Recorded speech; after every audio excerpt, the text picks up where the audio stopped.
Բարև ձեզ, դուք դիտում եք հրապարակումը, թե ինչ ենք պատմելու այս հաղորդմանը, նախ կարճ մի քանի տողով։ Կրթական նորակառույց 2 շենք Արագածում երեխաներն անդարձ հրաժեշտ կտան խարխուլ չտրամադրող հաստատություններին։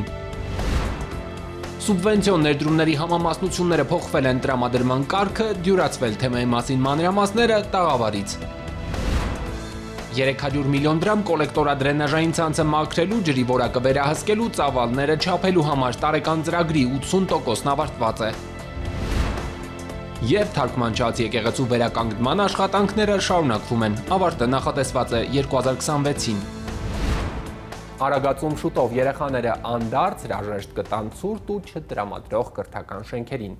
Հիմնանորոգվում է գյուղի թիվ 2 դպրոցը։ Կառավարությունը 153 միլիոն դրամ է հատկացրել, որ հիմքից փոխվի, արդիականացվի գրեթե ամեն ինչ։ Աշակերտների համար ստեղծվի տրամադրող հարմար միջավայր։ Դպրոցին կից զրոյից կառուցվում է մարզադահլիճ, որը նախկինում չունեին։ Գրեթե պատրաստ է նաև մանկապարտեզի շենքը։ Այս ծրագիրն էլ կյանքի է կոչվում կառավարություն համայնք գործակցությամբ սուբվենցիոն ծրագրով։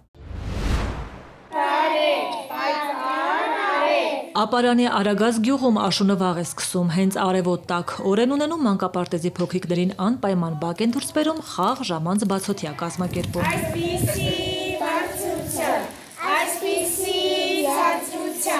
Որ շենքը հին է, առաջինը հենց դրսի պատերն են մատնում, ներսում շինության տարիքն ավելի ակնհայտ է երևում։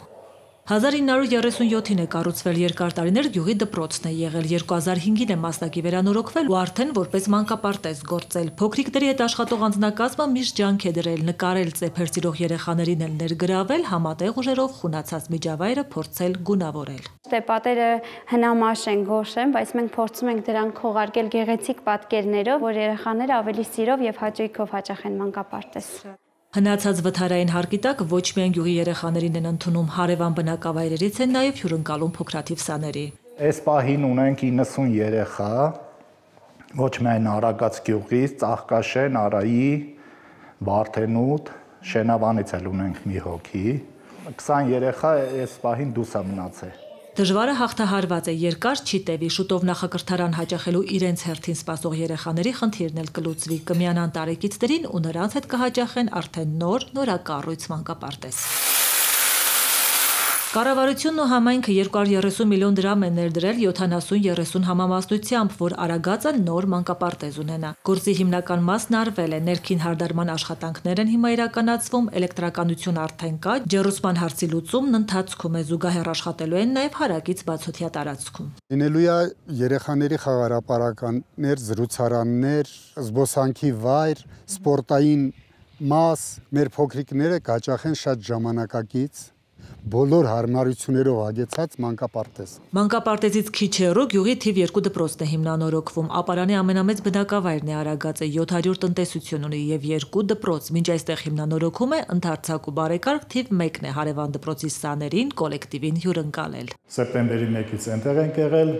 մեր 123 աշակերտներով, 277 իրենց անձնակազմը, այնպես որ մի աշակերտական ծաղկապուլ էր հավաքվել։ Հյուրընկալողներից գոհ են, բայց անհամբեր, որ հարազատ կրթօջախ վերադառնան, շենքը թողել են անբարեկարգ հնամաշ վիճակում, ընդունելու են անճանաչելիորեն փոխված։ Թերևս հրսի պատերը եւ հասցեն են հիշեցնում մեր դպրոցի նախկինի մասին։ Հիմքից փոխվել, արդիականացվել, նոր ստանդարտների է բերվել ամեն ինչ հատակից մինչև տանիք, ներքին միջավայր, թիթեղյա պատուհանագոգերը ապամոնտաժվել, բազալտե տեսակով են փոխարինվել, դպրոցը հարմարեցվել է նաև հենաշարժողական խնդիրներ ունեցող երեխաների համար։ Շինարարության մեկնարկը տրվեց հունիս ամսից, արդեն վերջնական շտկումների փուլում է։ Բյուջեն կազմել է շուրջ 153 միլիոն դրամ, ամբողջությամբ կառավարության ֆինանսավորմամբ։ Ամբողջությամբ բարեկարգվել է նաև դպրոցամերձ ընդարձակ տարածքը, բաց երկնքի տակ մի մեծ անակնկալ էլ ունեն սաների համար։ Դպրոցը չուներ մարզադահլիճ, հատված չունենք մենք։ Այս հատվածը տրամադրեցին մեզ, շնորհակալություն դրա համար։ Մենք կառուցեցինք երեխաների համար այս գեղեցիկ մարզադաշտը։ Հաշված օրերից Արագածի թիվ 2 դպրոցի սաները հյուրընկալ հարևան դպրոցին հրաժեշտ կտան, կտեղափոխվեն իրենց հիմնական հասցե։ Կառավարությունը փոփոխել է սուբվենցիոն ծրագրերի տրամադրման կարգում, թեմայի մասին ենք խոսելու տաղավարում, այստեղ է տարածքային կառավարման եւ ենթակառուցվածքների նախարարը։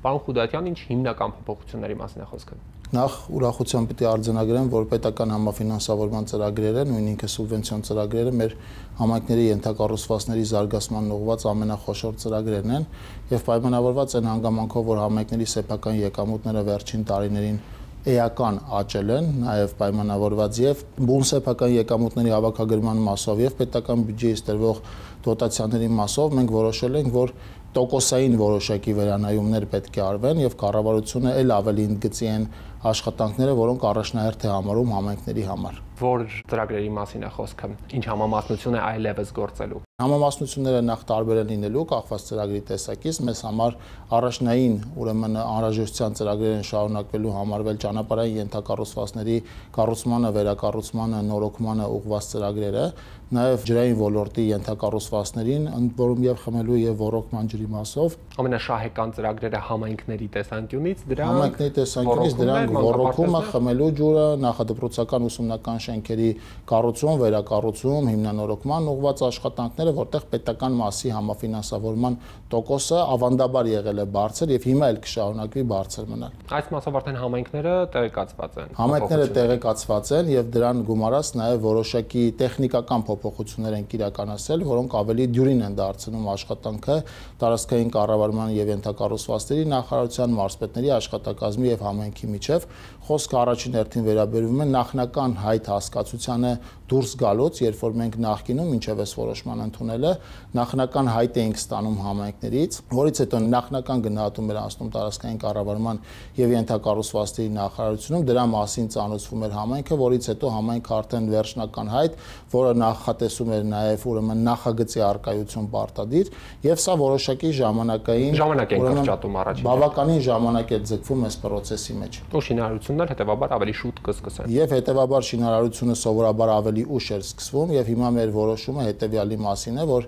նախնական հայտերը այլևս անհրաժեշտ չեն, անհրաժեշտ է հայտ, որը կպարունակի անպայման նախագիծ։ Դրա մասին համայնքները արդեն այս պահից սկսած ծանոթվել են, խոսքը վերաբերում է 2026 թվականից սկսվող սուբվենցիոն աշխատանքներին եւ արդեն մենք պլանավորում ենք, որ հենց նույն հաշվետու տարվա մեջ հայտը հաստատված կուղարկվի համայնք։ Ըստ էության կամաց շինարարական սեզոնը կարելի ասել մոտենում է ավարտին, ամփոփելով այս տարվա ընդհանուր սուբվենցիոն ծրագրերի ծավալային ցուցանիշները, ինչ արձանագրումներ կարող ենք անել։ Երկու հիմնական ցուցանիշի կցանկանամ անդրադառնալ, առաջինը 2025 թվականի ընթացքում հաստատված հայտերն են, դրանք վերաբերվում են տարբեր ոլորտներ ընդգրկող ավելի քան 180 ծրագրի այս պահի դրությամբ եւ մենք պլանավորում ենք միջգերատեսչական հանձնաժողովի նիստ անել նաեւ այն հայտերի մասով, որոնցում դրա մշակման անհրաժեշտություն կար եւ համայնքները լրամշակել եւ հիմա այս պահին ուղարկել են կամ առաջիկայում կուղարկեն նախարարություն։ Այստեղ եթե ֆինանսական գնահատական տանք, մենք այս տարի արդեն հաստատել ենք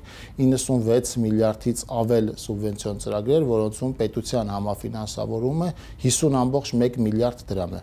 Եթե նայենք 50%-ից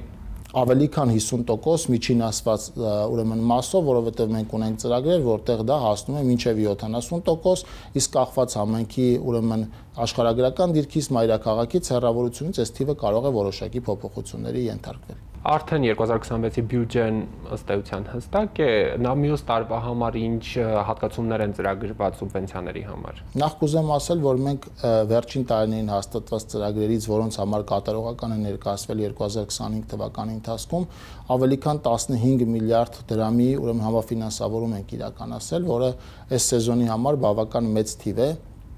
Մենք պլանավորում ենք մինչև տարեվերջին այս թիվը շատ ավելի մեծացնել, որովհետև ավանդաբար ուրեմն շինարարական ընկերությունները կատարողականը ավելի շատ ներկայացնում են տարվա վերջին եւ այս առումով նոյեմբերը եւ դեկտեմբերը մեզ համար խիստ ծանրաբեռնված ուրեմն աշխատանքային ամիսներ են եւ այս թիվը էականորեն կաճի։ Մեր տրամադրվածությունը հետեւյալն է, այն կարողությունները, որոնք կարողանան կենտրոնացնել համայնքները եւ շինարարական կազմակերպությունները, կանեն աշխատանք, որի համար կներկայացնեն պատշաճ կատարողական, այդ բոլորի մասով անկախ այդ թվի մեծությունից իրենք վստահաբար կվճարվեն։ Այդ պատշաճ կատարողականները ինչպես են ստուգվում աշխատանքների որակային իմաստով, մարզպետարաններն են վերահսկողական աշխատանքներ անում, թե գուցե նախարարությունը այլ լծակներ ունի։ Մենք մի քանի ուրեմն վերահսկողական մեխանիզմներ ունենք, որոնցից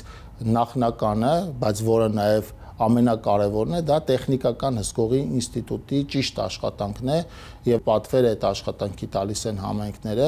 եւ հենց վերահսկողական առաջին եւ ամենակարևոր ուրեմն տեղը որտեղից սկսվում է դա տեխնիկական պատշաճ հսկողությունն է, որից հետո հսկողական գործառույթներ ունեն նաեւ համայնքը, մարզպետի աշխատակազմը, տարածքային կառավարման եւ ենթակառուցվածքների նախարարությունը։ Հասկանալի է, որ տարածքային կառավարման եւ ենթակառուցվածքների նախարարությունը ամբողջ ծավալը չի կարող միանգամից հսկել եւ առաջնային դերը համայնքներինն է։ Իսկ բնակիչները իմաստով ակտիվություն տեսնում եք որոշակիորեն փոփոխություններ գուցե այսպես մշակութային իմաստով խնդիրը տեսնել, արձանագրելու ու դրա մասին բարձրաձայնելու։ Վերահսկողական ամենակարևոր ինստիտուտը, որը օրենքով սահմանված գործառույթ ունի, բայց աչքի է ընկնում առավել սրտացավությամբ, դա մեր բնակիչներն են եւ բնակիչների հետ ուղիղ կապը ապահովելու նպատակով մենք այս ընթացքում մի քանի հավելվածներ ենք նաեւ ուրեմն գործարկել, կուզեմ խոսել վերջերս գործարկված տեսել եմ հավելվածի մասին, որը հնարավորություն է տալիս բնակիչներին ուղիղ կապ ապահովել համայնքի եւ նախարարության հետ։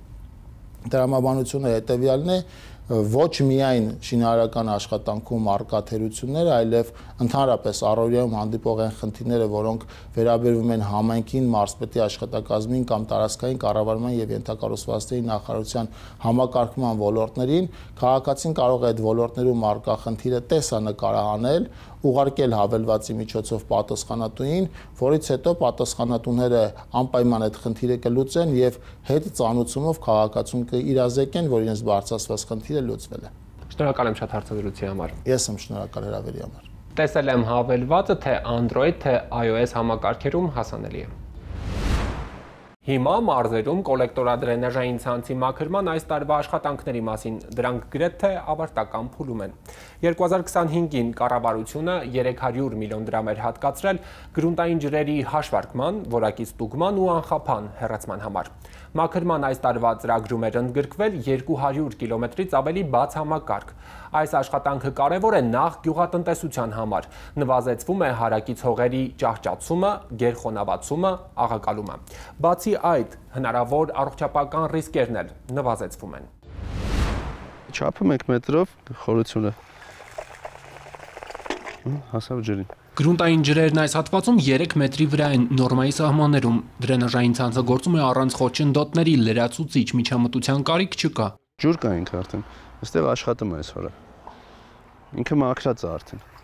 Ջրաչափող խմբերը նաև Եռամսյակը 1 Արարատյան հարթավայրում տեղակայված 40 կետում հոսքի հաշվառում են անում։ Այս տարվա առաջին 9 ամսվա տվյալով կոլեկտորադրենաժային ցանցերով մոտ 1 միլիարդ խորանարդ մետր ջուր է հեռացվել։ Գրունտային ջրերի հեռացման եւ նստեցման նպատակը հարակից ռոռոքելի հողատարածքների աղակալման, գերխոնավացման, ճահճացման դեմ միջոցառումներն են։ Հայաստանում կոլեկտորադրենաժային ցանցերը տեղաբաշխված են հանրապետության 7 մարզի 106 բնակավայրում։ Դրանք 1066 կիլոմետր բաց, 629 կիլոմետր փակ համակարգեր են։ 2025-ին պետական ծրագրով նախատեսվել էր մաքրել 175.5 կիլոմետր, աշխատանքի 85%-ն արդեն արել են։ Նախքան աշխատանքների մեկնարկը ընկերության մասնագետների կողմից իրականացվում է տոպոգեոդեզիական չափագրություններ, որոշվում է լցվածության մակարդակը, ըստ դրա արդեն սկսում ենք մեր աշխատանքների ընթացքը։ Մաքրման աշխատանքների տարեկան ծրագրում է նաև հովտաշատը, դրենաժներին հատուկ բուսածածկույթից, բերուկներից զատ ցանցում նաև կենցաղային աղբի պակաս չկա։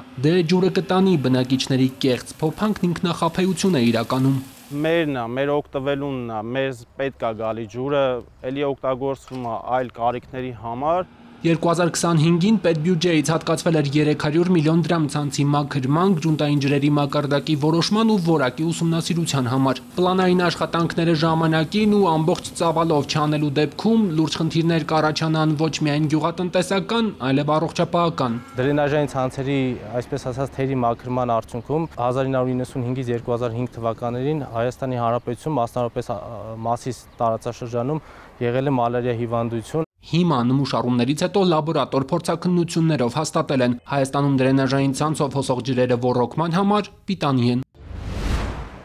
Այգեշատի թարգմանչած եկեղեցու, կարելի ասել քար-քար վերականգնման աշխատանքները շարունակվում են։ Կրոնական ու պատմական կառույցի մասին տվյալները շատ չեն ու աշխատանքները սկսել են ընդամենը պահպանված 2 կիսատ պատից։ Մասնագետներն ամրացնում են բեկորները, օգտագործում են պահպանված քարերն ու դրանց կրկնօրինակմամբ նորերը տաշում։ 2023, 24, 25 թվականներին աշխատանքների շարունակականությունն ապահովելու համար պետբյուջեից հատկացվել էր 70 միլիոն դրամ։ Ավարտական 2026 թվականին նախատեսված է տարեկան բյուջեն հասցնել ավելի քան 120 միլիոն դրամի։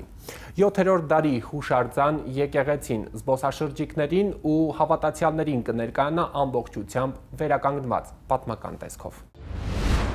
Ինքը եկեղեցին եղել է այս վիճակում, փլատակների կերպով։ Այգեշատի թարգմանչած կամ Սուրբ Աստվածածին եկեղեցուց ընդամենը 2 կիսականգուն պատեր մնացել ու շուրջ բոլորը փռված քարեր։ 7-րդ դարում են կառուցել, ինչեր ասես, որ գլխով չի անցել դարերի ընթացքում բնական աղետներից մինչև պայթեցում։ Դժվար է ասել ոչինչ հասնելու, թե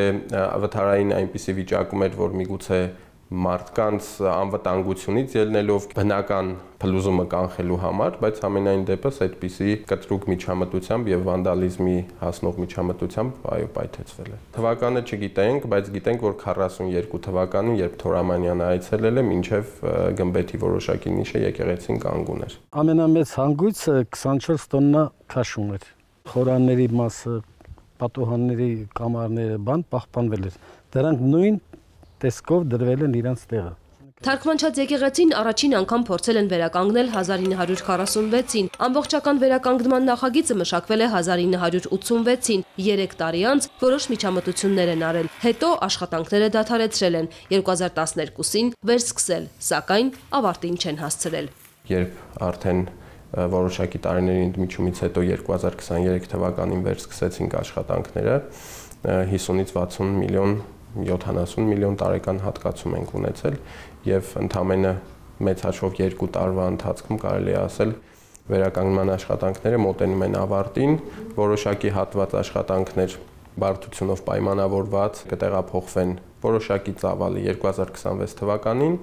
եւ կավարտվեն 2026 թվականին։ Քանդված եկեղեցու պահպանված քարերի քանակը մասնագետներին լիարժեք հնարավորություն է տալիս ամբողջությամբ վերականգնել կառույցը։ Մի քանի տոննա քաշով զանգվածներից մինչև մեծ ու փոքր բեկորներ են եղել տարածքում, ավելի քան 800։ Մեծ մասն օգտագործել են, անպիտան վնասված քարերը վերաշարման ընթացքում փոխարինվում են։ Սա ճաք ունի, այս կողմից էլ է ճաքած, ստեղից էլ է ճաքած։ Վտանգավոր է հիմա աշխատանքի մեջ դնել։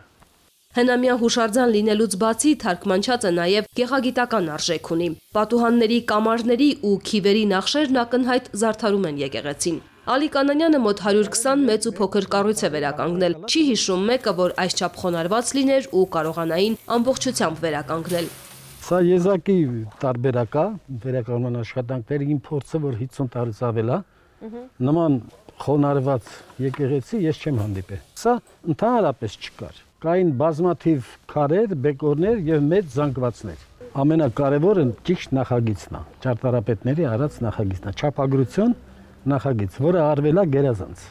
Սա այն պատերից մեկն է, որ կիսականգուն էր մնացել։ Հիմա միայն հին ու նոր քարերի շարվածքն է վկայում տարեգրության մասին, տպավորություն ստեղծում, թե երբևէ չի էլ ավերվել։ Վերականգնման ավարտից հետո հուշարձանը կամբողջանա կղմին դրետանիքով։ Դուք դիտում եք հրապարակումը, շնորհակալություն ուշադրության համար։ Մեր բոլոր հաղորդումները հասանելի են նաև YouTube-ում, Arm Go Veg-ում, մեր եթերային հաջորդ հանդիպումը մեկ շաբաթից է։